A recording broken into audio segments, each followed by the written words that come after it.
बिस्मिल्लाहिर्रहमानिर्रहीम। अस्सलाम वालेकुम। आज मैं आपको कैरी की चटनी बनाने की रेसिपी बताने जा रही हूँ।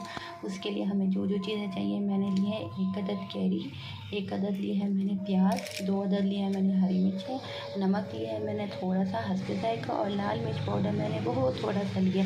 चले बनाते ये कैसे बनती है। ये देखें ये सारी चीज़ें मेरी रेडी हैं। अब मैं डाल दूँगी इसके अंदर।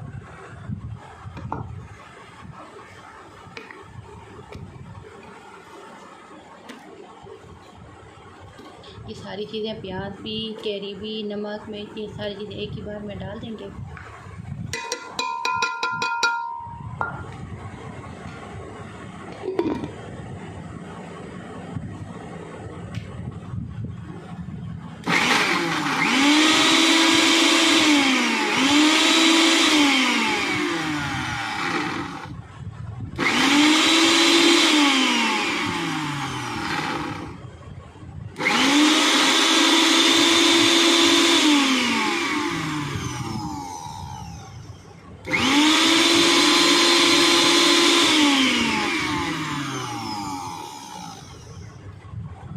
ये देखिए कितनी मज़े की बनी हुई है। आप इसे घर में बनाएं, ट्राई करें, फिर आप बताएं आपकी कैसी बनी है ये कैरी। अगर आपको मेरी ये वीडियो अच्छी लगी है तो आप मेरे चैनल को सब्सक्राइब करें, लाइक करें और शेयर करना बिल्कुल भी ना भूलिएगा। तब तक के लिए अल्लाह हाफ़िज़।